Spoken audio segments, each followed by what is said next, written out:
Hey everyone, welcome to Broadband Deployment News. There are lingering questions still about the quality of the federal FCC broadband map. Is it accurate? Is it the way we're reporting the data via ISPs? Is that a good thing to do? So I want to talk about that today. Be right back to look at an article written about that.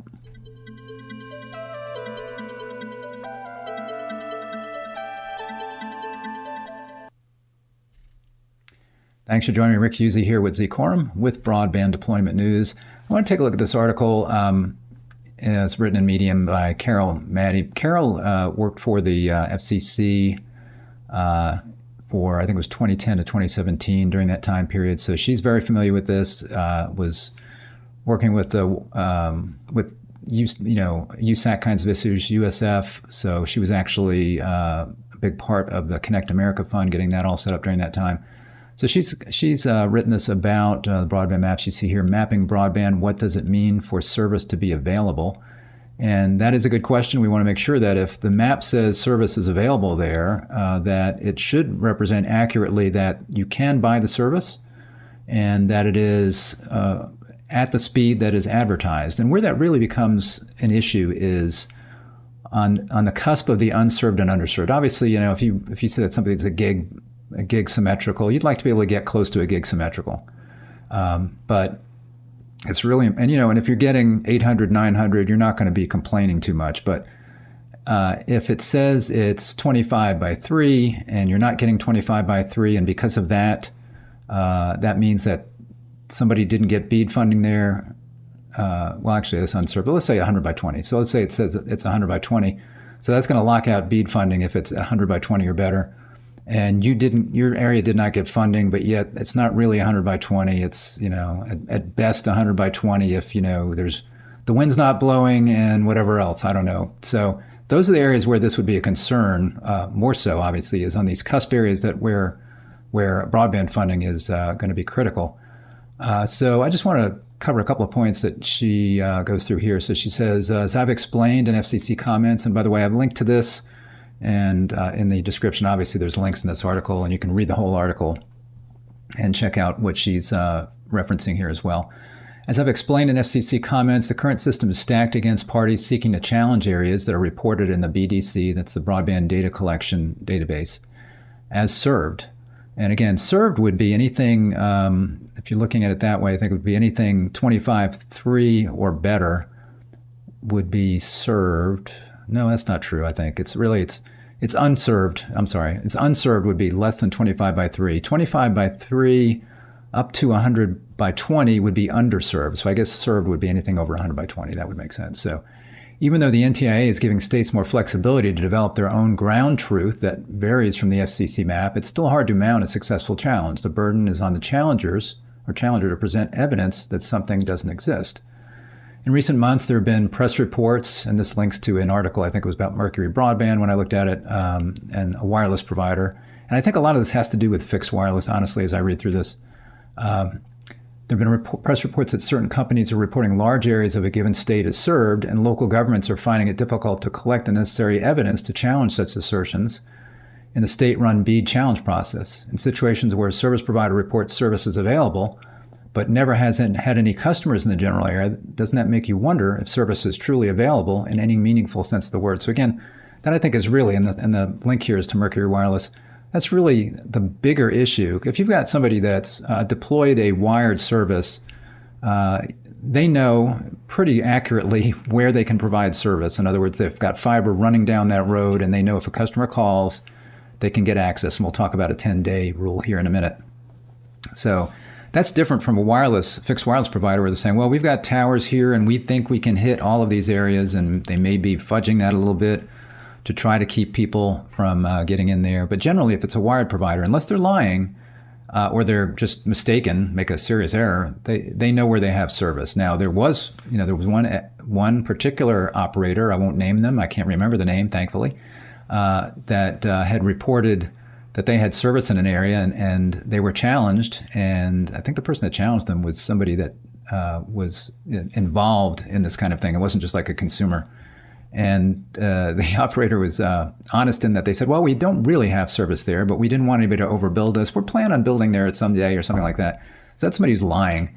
But in general, the operators that are providing, do they actually have service in an area? Can you get it?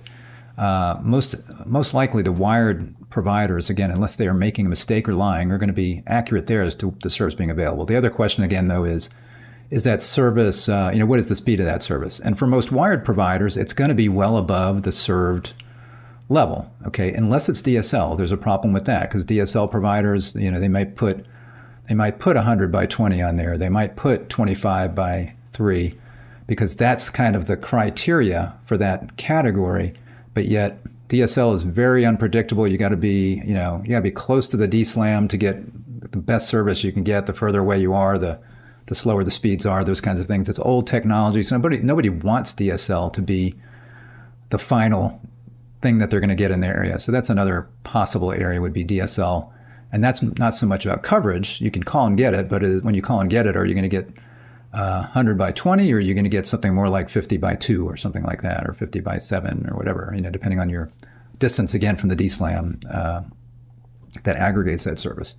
While NTIA is allowing challengers to submit speed test data that meet defined requirements, unlike the FCC challenge process, challengers can't submit speed tests if no one is actually subscribing to the broadband service the service provider is reportedly offering. And that, I think, again, is a wireless provider that says, hey, we cover this vast area because we can shoot a wireless signal, and they don't have any customers there. And maybe they don't have any customers there because it could be that people don't know about the service. Maybe they're not even marketing it, but they're saying we can cover this area. Or maybe they can't reach that area. That's the concern there. Then she mentions 2 loopholes here. If a company advertises on its website that it's offering a particular speed to specific communities and then reports in the FCC's broadband data collection that service is available there, that meets the literal terms of the current FCC reporting requirement. The FCC isn't independently policing whether broadband carriers are making false advertising claims. And they probably don't have the time or resources to police that, unfortunately. So you are kind of relying on service providers to be honest. And again, with wired service that's not DSL, most likely it's not an issue as far as what is this area served or not. So maybe that's a way to limit it, is to say, okay, well, let's look at all fixed wireless claims and all DSL claims and try to look at those real closely. And we won't worry about areas that say they have fiber up to a gig, or that they have cable modem service and the top advertised speed is, let's say, 500 by 30 or something like that. Let's not worry about those areas right now. Let's worry about the ones that are on the cusp of whether an area is going to get broadband funding. Loophole 2. Under the terms of the Broadband Data Act, service providers report a location is served if they can complete a routine installation within 10 business days. The problem with this standard is that even though it may be technically feasible to install service to a specific location within 10 days, there are no guardrails that require service providers reporting availability across a broader area to be able to initiate service to all locations in the area within 10 business days. As a practical matter, if a service provider does not already have significant facilities, wireline or wireless, in a geographic area, it would need to augment its network to be able to provide service to everyone in the area. Because there are no requirements for universal service embedded in the framework established in the Broadband Data Act, companies are free, for instance, to report an entire county as served, even though they could not, as a practical matter, provide broadband to all residents in the county within 10 days if a large number of households were to request service at the same time. I'm not agreeing with this one because I really feel like the spirit of the 10-day rule is not whether you can sign up everybody all at once. That's not what it's about. It's about the second part that says you have to have the facilities there to be able to sign somebody up if they want it, not if everybody wants it at once, because no company is going to do that. If you roll out broadband, let's say you roll out fiber service and you turn it all up on the same day, and you had really high pent-up demand, you're probably not going to get every customer installed within 10 days. It's going to take time, and I think customers are going to understand that. You have the facilities there. It's running by everybody's curb. You could install it in 10 days if a few customers called it a little bit at a time, but no service provider can staff up or wants to staff up to be able to do that kind of thing. That would go for a wireless provider too. If you had wireless coverage in an area and you started marketing it and suddenly everybody called you to get it, there's going to be some delays. It's not that you can't provide the service. It's not like you have to install additional equipment.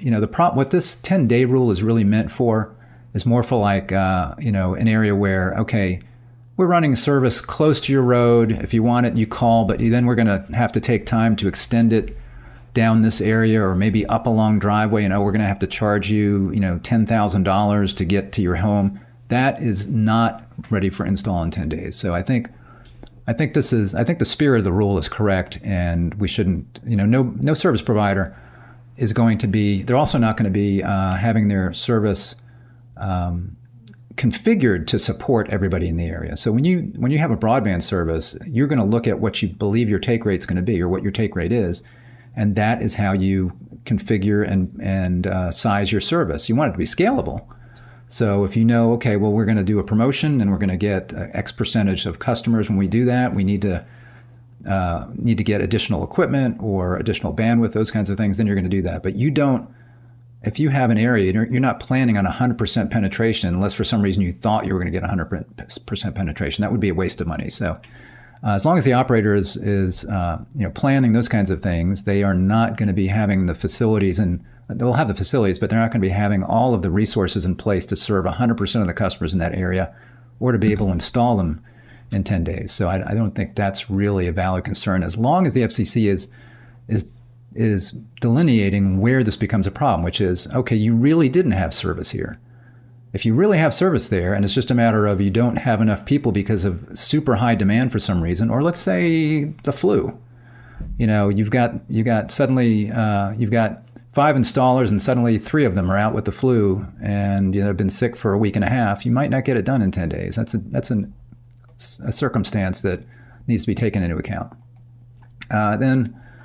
You can read through this. She's got some information here, but then she mentions here her time at the FCC and CAF2. So she says, for purposes of phase 2 challenges, this was from the CAF2 stuff, phase 2 challenge process, in order to truthfully certify that a census block is served. And again, back then everything was by census block. It wasn't by location. That's the best data we had. So we're way better off now.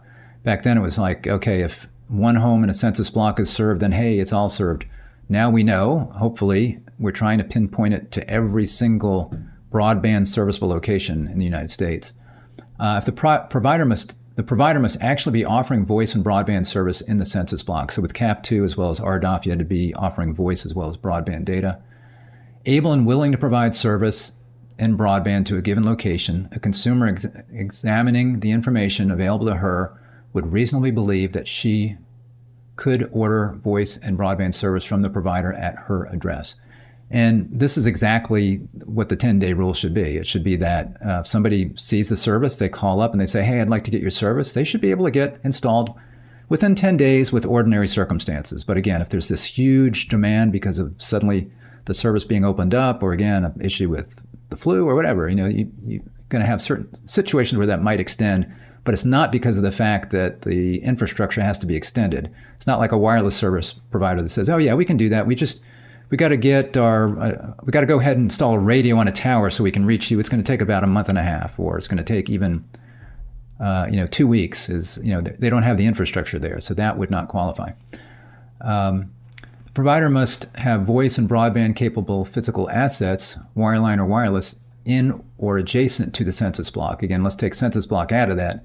I think they need to have their wireless or wired service to be able to reach that customer at that time. And the only thing that 10 days means is that we're going to give you 10 days to be able to have time to get a technician out there to install the service under ordinary circumstances. The provider must already have customers in that census block, or previously had customers in that census block. If the provider has no current customers but previously had customers, must be able and willing to provision voice and broadband service to customers in that census block within 7 to 10 business days. So they had a requirement there.